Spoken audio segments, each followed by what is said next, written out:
أعوذ بالله من الشيطان الرجيم بسم الله الرحمن الرحيم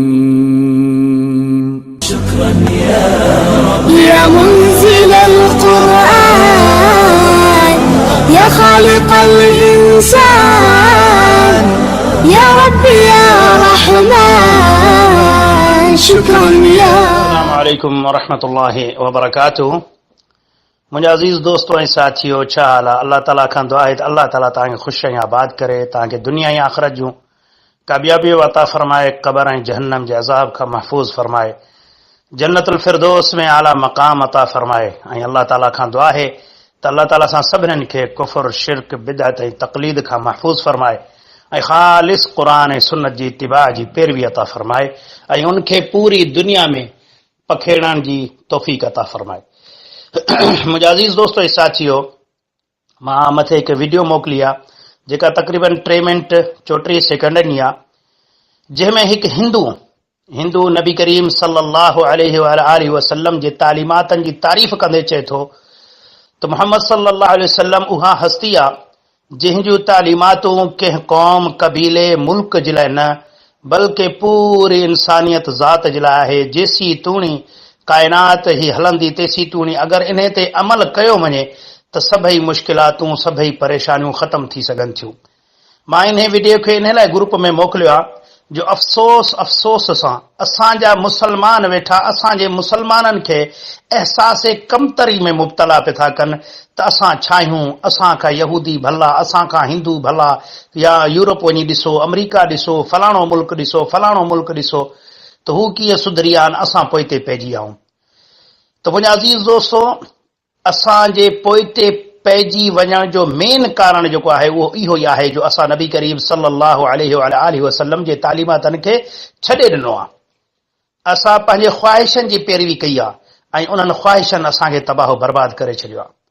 मुंहिंजा अज़ीज़ दोस्तो ॾिसो, हिकु हिंदू बि इन ॻाल्हि खे तस्लीम थो करे त अगरि मुहम्मद सल्लल्लाहु अलैहि वसल्लम जे तालीमातनि ते अमल कयो वञे त पूरी ज़िंदगी सुकून ऐं राहत सां गुज़रे थी ऐं चवे थो त ज़िंदगी जो को बि अहिड़ो पहलू न आहे जंहिं ते नबी करीम सल्लल्लाहु अलैहि वसल्लम जी तालीम न हुजे। अफ़सोस, ज़िंदगी जे पहलुनि जी तालीमात त पंहिंजी जाइ ते, असां मुसलमाननि अॼु तोड़ी क़ुर खे ई पढ़ियो कोन्हे, सम्झियो ई कोन्हे, अमल त परे पढ़ियो ई कोन्हे को, त पोइ कीअं असां उरूज माणींदासीं? ज़ाहिर आहे जॾहिं असां पंहिंजे रहबर, पंहिंजे रहनुमा, पंहिंजे रहमतुल लिल आलमीन जे तालीमातनि खे छॾे ॾींदासीं, गौर व फिक्र उन में न कंदासीं त ज़ाहिर आहे ज़वाल जी ज़िंदगी गुज़ारींदासीं। त मुंहिंजा अज़ीज़ दोस्तो ऐं साथियो, चवण जो मक़सदु इहो आहे त ख़ुदारा असांजे मुसलमान भाइरनि में जेके हींअर अहसास कमतरी थी वई आहे जो अगरि केरु यहूद ऐं नसारा जी पैरवी कंदे पंहिंजा पेंट गोॾनि खां मथे करे उनखे केरु चवण वारो कोन्हे को, पर अगरि को मुसलमान नबी करीम सल्लल्लाहु अलैहि वसल्लम जी सुन्नतनि जी पैरवी कंदे सिर्फ़ भेॾियुनि खां मथे करे त उन ते ठठोलूं थियूं थियनि त नंढे भाउ जो कांच पाए आयो आहे। अल्लाहु अकबर। अगरि यहूद ऐं नसारा जी पैरवी कंदे केरु ॾाढियुनि ते नक्शो निगार पियो थो करे त उनखे केरु बि कोन थो चए फैशन आहे, ऐं अगरि नबी करीम सल्लल्लाहु अलैहि वसल्लम जी सुन्नत ते केरु ॾाढ़ी छॾे थो त उनखे जाहिल चयो थो वञे। मुंहिंजा अज़ीज़ दोस्तो ऐं साथियो, इस्लाम मोहब्बत अमन जो दर्स ॾे बि थो ऐं सभिनीनि खां अस्सलामु अलैकुम वरहमतुल्लाहि वबरकातुहू। मुंहिंजा अज़ीज़ दोस्तो ऐं साथियो, माज़रत सां मुंहिंजे हथ मां क्लिप निकिरी वई। तमामु दोस्तनि खां इहा गुज़ारिश आहे त अगरि तव्हां चाहियो था त असांजे मुल्क में सुकून अचे, अमुन अचे, तरक़ी अचे, त हुकुमराननि ते लानत विझण सां को फ़र्क़ु कोन थींदो, जलसा जुलूस कढण सां को फ़र्क़ु कोन थींदो। छो जो नबी करीम सल्लल्लाहु अलैहि वसल्लम फरमायो आहे त जहिड़ी क़ौम हूंदी आहे तहिड़ो अल्लाह ताला उन्हनि खे बादशाह ॾींदो आहे। त हाणे असांखे अगरि भला बादशाह खपनि, भला हुकुमरान खपनि त पहिरियां असांखे पाण में तब्दीली आणणी पवंदी। असां तब्दील थींदासीं त असांखे अल्लाह ताला सुठा हुकुमरान अता कंदो इंशाअल्लाह। पर जॾहिं असां पाण बेईमानी करण वारा, ज़ुल्म करण वारा, नाजाइज़ियूं करण वारा, अल्लाह ऐं अल्लाह जे रसूल सल्लल्लाहु अलैहि वसल्लम जी नाफ़रमानी करण वारा, त पोइ ज़ाहिरा असां ते बि बादशाह अहिड़ा ई मुसलत थींदा जेके जाहिल हूंदा, जेके अल्लाह ऐं अल्लाह जे रसूल सल्लल्लाहु अलैहि वसल्लम जा नाफ़रमान थींदा। ऐं नबी करीम सल्लल्लाहु अलैहि वसल्लम जी हदीस जो मफ़हूम बि आहे त अल्लाह जे रसूल सल्लल्लाहु अलैहि वसल्लम फरमायो त भलाई जो चवंदा रहो, बुराई खां रोकींदा रहो, इन खां अॻु में जो अल्लाह ताला तव्हांखे तव्हां ते ज़ालिम हुकुमरान मुसलत करे, जेके तव्हां ते ज़ुल्म कनि, पोइ तव्हांजा नेकबान अल्लाह खां दुआऊं घुरंदा, पर अल्लाह उन्हनि दुआउनि खे क़बूल न कंदो। त मुंहिंजा अज़ीज़ दोस्तो, भलाई जो हुकुम कंदा रहो, बुराई खां मना कंदा रहो, ऐं कोशिश कयो दुनिया जे हर कुंड कुड़च तुणी हिन दावत खे पहुचायो। ऐं दावत अगरि पुॼाइणी आहे त ख़ालिस क़ुरान ऐं नबी करीम सल्लल्लाहु अलैहि वसल्लम जी फरमान जी दावत पुॼाइणी आहे, कंहिं मुल्ले मौलवी जी न, कंहिं हथरादू पीर मुर्शिद जी न, बल्कि ख़ालिस अल्लाह ऐं अल्लाह जे रसूल सल्लल्लाहु अलैहि वसल्लम जी दावत। ऐं अफ़सोस सां चवणो थो पए, असांजा जेके हींअर नौजवान जिन्हनि खे अल्लाह ज़हन ॾिनो आहे, टैलेंट ॾिनो आहे, उहो छा कंदा आहिनि, जो सोचींदा आहिनि त इंसान जी ख़िदमत कयूं, इंसानियत जी। पोइ को एनजीओज़ में थो वञे, को सियासत में थो वञे, जज़्बो इहो आहे त मां इंसानियत जी ख़िदमत कयां।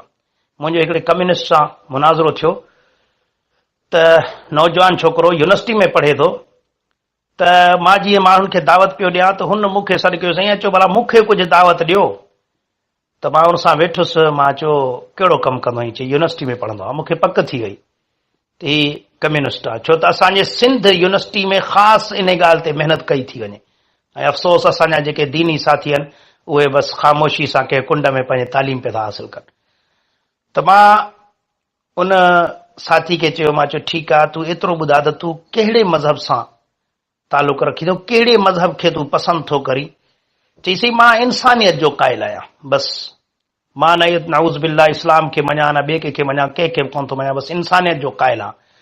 मां चयो अगरि इंसानियत जो वाक़ई तूं क़ाइल आहीं त ख़ुदा जो कसम तोखे इस्लाम मञणो ई मञणो पवंदो, मञणो ई मञणो पवंदो। इस्लाम खां सवाइ इंसानियत नाहे, अमुन नाहे, सुकून नाहे। त मूंखे चईसीं ही पोइ जेके यूरोप में आहिनि इन्हनि वटि कहिड़ो इस्लाम आहे जो हू त असां खां सुखिया आहिनि, हू त असां खां भला आहिनि, हुननि वटि तरक़ी आहे। असां चई असांजो ही ॾिसो इस्लाम जी हालत छा लॻी पई आहे पाकिस्तान में। मां चयो मूंखे इहा पहिरीं ॻाल्हि ॿुधा त पाकिस्तान में इस्लाम आहे किथे? जीअं हज़रत अलामा इक़बाल जा बहितरीन अल्फाज़ आहिनि। अलामा इक़बाल वियो यूरोप खां चकर ॾेई जॾहिं महिल मोटी आयो पाकिस्तान, त हिकु सुनहरी अल्फाज़ चई, सुनहरी अल्फाज़ चई त मां यूरोप वियुसि, उते इस्लाम ॾिठमि पर मुसलमान कोन्हे को। यानी जेके तालीमात आहिनि, जेके क़वानीन आहिनि, जेको सिस्टम आहे उहो इस्लाम जो आहे, पर मुसलमान न आहिनि। चई पाकिस्तान मोटी आयुसि, मुसलमान त ॾिठमि पर इस्लाम कोन ॾिठमि। यानी कलमे पढ़ण वारा त खोड़ आहिनि, पर अमल करण वारो हिकिड़ो बि कोन्हे को।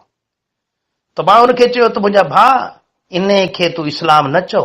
जेको हींअर माहौल ॾिसींदो, हालात असांजे मुसलमाननि जा ॾिसींदो, इहो मेन कारण आहे त ही इस्लाम खां परे हल। अगरि तूं इंसानियत जो वाक़ई क़ाइल आहीं त पोइ इस्लाम जो दर्स पढ़ी ॾिस। तव्हांजे मां चयो यूरोप जी ॻाल्हि थो करी, माउ पीउ पोढ़ा थियनि, हुनखे ओल्ड हाउस में उछलाए अचनि। जिन्हनि सॼी ज़िंदगी तातियो, निपायो, सूर खाधऊं, हुननि खे ओल्ड हाउस में उछलाए था अचनि। इहो मां चयो तुंहिंजो यूरोप आहे इंसानियत। असांजे मां चयो इस्लाम खे ॾिस, इस्लाम थो चए त माउ जे क़दमनि जे हेठां जन्नत अथव, पीउ जन्नत जो दरवाज़ो अथव। अल्लाह जे रसूल सल्लल्लाहु अलैहि वसल्लम फरमायो, जेको माउ पीउ जी ख़िदमत न करे, निमाज़ूं पढ़े, रोज़ा पढ़े, हज करे, ज़कात करे, सभु कुझु करे, पर माउ पीउ जो नाफ़रमाना, त उन जूं सभई इबादतूं रायगान आहिनि। मां चयो इस्लाम पढ़ी ॾिस। हिकु औरत खे जेका गुनहगार हुई, ज़ानिया हुई, पर हिकु कुते खे पाणी पियारी, अल्लाह हुनखे जन्नत अता कयो आहे। नबी करीम सल्लल्लाहु अलैहि वसल्लम जो फरमान। मां चयो इस्लाम खे ॾिस, हिकु औरत राति ॾींहं इबादत पई करे, पर हिकिड़े ॿिलीअ खे बुख ऐं उञ ते ॿधी छॾी, उन जो ख़्यालु न की उहो मरी वई ॿिली, अल्लाह ताला उन जे इन अमल जे करे सभिनीनि अमलनि खे रद्द करे उनखे जहन्नम में उछलाए छॾियो। मां चयो इस्लाम ॾिस, इस्लाम चए थो ग़ुलामनि खे आज़ादु कयो, ग़ुलामी खे ख़तमु कयो। इस्लाम थो चए, इस्लाम चए थो ईंदे वेंदे हिक ॿिए ते सलाम वरायो, मोहबत कयो। इस्लाम थो चए, सहाबन फरमायो नबी करीम सल्लल्लाहु अलैहि वसल्लम पाड़े वारनि जे हुकूक एतिरा बयानु कंदो हो, एतिरा बयानु कंदो हो, एतिरा बयानु कंदो हो, जो असांखे कॾहिं कॾहिं इहो महसूस थींदो हो त अल्लाह जो रसूल सल्लल्लाहु अलैहि वसल्लम असांखे पाड़े वारनि खे असांजे हुकूकनि में शामिल कंदो, असांजी विरासत में शामिल कंदो, हू तव्हांजी मिल्कत में हिसेदार आहिनि। मां चयो इस्लाम जो दर्स ॾिस। इस्लाम औरत खे चए थो त अगरि तो पंहिंजे मुड़ुस जी ख़िदमत कई, तुंहिंजो मुड़ुस तोखां राज़ी थी वई, फर्ज़ निमाज़ूं अदा कई, रोज़ा हज ज़कात जेके फर्ज़ तो ते अमल आहिनि उहे अमल कई, नफ़ली इबादतूं तोखां न बि थी सघियूं, अलाह ताला तुंहिंजे मुड़ुस जी ख़िदमत जे एवज़ तोखे जन्नत अता कंदो। मां चयो अच इस्लाम जी तालीमातनि ते अच। अल्लाह जे रसूल सल्लल्लाहु अलैहि वसल्लम फरमायो, जेको कंहिं ग़रीब जी मिस्कीन जो हिकु गिराठ हक़ खाए, ज़मीन खाए, प्लाट खाए, क़यामत जे ॾियारे अल्लाह ताला ज़मीन ऐं आसमान जेतिरो घटि गिची में विझी चवंदुसि हाणे छिकी ॾेखार। मां चयो इस्लाम जी तालीमात अची ॾिस। अल्लाह फरमाए थो, अगरि नबी करीम सल्लल्लाहु अलैहि वसल्लम बि फरमायो आहे, क़ुर में बि लिखियलु आहे, अगरि केरु कंहिंजी चोरी थो करे, ज़्यादती करे त उनजे हथ कटे छॾियो, त वरी अॻिते केरु अहिड़ो ज़ुल्म कंहिंसां न करे। केरु धाड़ो करे थो, फुरूं करे थो, खून करे थो, हुनखे मारे छॾियो त वरी हिन धरती ते ज़ुल्म न थिए। मां चयो इस्लाम खे तव्हां सम्झो किथे आहे? तव्हां चओ था यूरोप यूरोप यूरोप, उते छा आहे? उते पुट जवान थियो, 18 सालनि जो थियो, पीउ खे ताक़त न आहे हुनखे लफ़्ज़ चवे, लफ़्ज़ चवे, हुनखे नाहे ताक़त हुनखे चवण जो, बल्कि पीउ पुट जो मुहताज हूंदो आहे। न्याणी 18 सालनि जी थी बुराई पीउ जे अॻियां साम्हूं करे, पीउ झले नथो सघे। मां चयो इहो तुंहिंजो यूरोप आहे? मां चयो अॼु अचे असांजे इस्लाम ते। हिकिड़ो सहाबी आयो अल्लाह जे रसूल सल्लल्लाहु अलैहि वसल्लम वटि, चई या रसूल अल्लाह सल्लल्लाहु अलैहि वसल्लम, मुंहिंजो पीउ जेको आहे मुंहिंजे माल मां ख़र्च करे थो, मूंखां पुछाई कोन थो करे, सभु बर्बाद करे छॾी। अल्लाहु अकबर। नबी करीम सल्लल्लाहु अलैहि वसल्लम हिन शख़्स खे मोकिलियो, वञी हिनजे पीउ खे वठी आ। जॾहिं हिनजे पीउ ॾे माण्हू वियो त हुनजे पीउ कुझु अशआर चया हा, जेके मूंखे अरबी में यादि हींअर न आहिनि। बहितरीन अशआर चवंदो रस्ते में अचे पियो। उहो अञा नबी करीम सल्लल्लाहु अलैहि वसल्लम जे महफ़िल में कोन आयो, पहिरियां जिब्राइल आयो। जिब्राइल चयो या रसूल अल्लाह सल्लल्लाहु अलैहि वसल्लम, हिन खां पहिरियां उहे अशआर पुछा कर जेके रस्ते में चवंदो पियो अचे। ही पंहिंजी शिकवत पियो करे त मुंहिंजो पीउ, मुंहिंजो पुट मूं ते ताईं, मुंहिंजो पुट मूं ते ताईं। पोइ जॾहिं नबी करीम सल्लल्लाहु अलैहि वसल्लम अशआर ॿुधा, पुट खे चई वञ तूं ऐं तुंहिंजी दौलत तुंहिंजे पीउ लाइ आहियो, यानी तुंहिंजे पीउ खे तुंहिंजी दौलत मां फुल ख़र्च करण जो पूरो अख़्तियार। त मां चयो इहो इस्लाम, इहो इस्लाम दर्स थो ॾे। त मुंहिंजा अज़ीज़ दोस्तो, कहिड़े पहलू ते ॻाल्हाए, कहिड़े पहलू ते ॻाल्हायूं? इस्लाम अज़मत जो मज़हब आहे, इस्लाम सुकून ऐं राहत जो मज़हब आहे, इस्लाम अदब ऐं एहतराम जो मज़हब आहे, इस्लाम जुर्रत ऐं बहादुरी जो मज़हब आहे। त मुंहिंजा अज़ीज़ दोस्तो ऐं साथियो, असांजो मक़सदु इहो आहे त असां पंहिंजनि मुसलमाननि खे अहसास कमतरी मां कढी उन्हनि खे इहो ॿुधायूं त क़ुर हदीस जो तव्हां मुतालो कयो त तव्हांखे ख़बर पए त दुनिया में अज़ीम तर क़ौम तव्हां आहियो ऐं अज़ीम तर रहबर तव्हांजो रहबर हज़रत मोहम्मद मुस्तफ़ा सल्लल्लाहु अलैहि वसल्लम आहे। मुंहिंजा अज़ीज़ दोस्तो, कुफ़ार मञनि वेठा असांजे तालीमातनि खे ऐं असां पंहिंजनि तालीमातनि खे छॾे वेठा आहियूं। अॼु शल न को ॾाढ़ी वारो गुज़रे, नौजवान हुन ते ठठोलूं था कनि। ऐं हिकिड़ी वॾी इहा बि ॻाल्हि हक़ीक़त आहे, जेके ॾाढ़ी वारा आहिनि उन्हनि जा पंहिंजा अमल बि क़ुर हदीस मुताबिक़ न आहिनि। हुननि पाण बि क़ुर हदीस जो मुतालो न कयो आहे। हुननि में इहा टैलेंट ई न आहे जो हू क़ुर हदीस बयानु करे माण्हुनि जे दिलनि खे नरम कनि, बल्कि हू पंहिंजे किरदार सां अञा ॿियनि खे माना मुतनफ़िर था कनि। त मुंहिंजा अज़ीज़ दोस्तो ऐं साथियो, ख़ुदा कारण कोशिशि कयो त सभिनीनि मुसलमाननि खे क़ुर सुन्नत ते गॾु कयूं, क़ुर सुन्नत जे प्लेटफॉर्म ते इन फ़िरक़ावारियत खे ख़तमु कयूं। ऐं फ़िरक़ावारियत खे ख़तमु करण जो वाहिद तरीक़ो इहो आहे त सभिनीनि मुसलमाननि खे क़ुर ऐं नबी करीम सल्लल्लाहु अलैहि वसल्लम जे फ़रमान ते गॾु कयो वञे ऐं इन्हनि शिरक, बिदअत ऐं ख़ासि कर तक़लीद जे ख़िलाफ़ जिहाद कयो वञे त इन्हनि अमलनि खे ख़तमु कयो वञे। सभिनीनि फ़िरक़ावारियतनि जो जड़ तक़लीदी आहे। इन तक़लीद हिन उम्मत खे तबाह बर्बाद कयो आहे। इन सभ खां पहिरियां जेको इन्हनि मुसलमाननि खे फ़िरक़नि में विरहायो वियो आहे, इन्हनि मुक़लिदनि विरहायो आहे। तक़लीद जे तरफ़ माण्हुनि खे राग़िब करे फ़िरक़ावारियत पैदा कई। एतिरो ज़ुल्म जो न भई अल्लाह ताला जे घर मके में बि फ़िरक़ावारियत तक़लीद जी बीमारी पहुची वई हुई, पर अल्लाह ताला सचा मुसलमान मुजाहिद पैदा कया जिन्हनि उन्हनि जे साज़िशनि खे ख़तमु करे अल्हम्दुलिल्लाह अल्लाह जे घर में वरी क़ुर ऐं ख़ालिस सुन्नत खे नाफ़िज़ करे छॾियो। अल्लाह ताला खां दुआ आहे त अल्लाह ताला शायदि असांखे बि क़बूल फरमाए पंहिंजे दीन जे दावत जे रस्ते में, त असां शिरक, बिदअत ऐं तक़लीद खे ख़तमु करे पंहिंजे इलाक़नि मां, पंहिंजे मुल्कनि मां ऐं पंहिंजनि ॻोठनि मां, पंहिंजनि शहरनि मां ऐं ख़ालिस मुसलमाननि में क़ुर ऐं सुन्नत जे जज़्बे खे, ईमान खे ताज़ो कयूं। आमीन या रब्बिल आलमीन। व आखिरु दावाना अल्हम्दुलिल्लाहि रब्बिल आलमीन वस्सलातु वस्सलामु अलल मुरसलीन। अस्सलामु अलैकुम व रहमतुल्लाहि व बरकातुहू।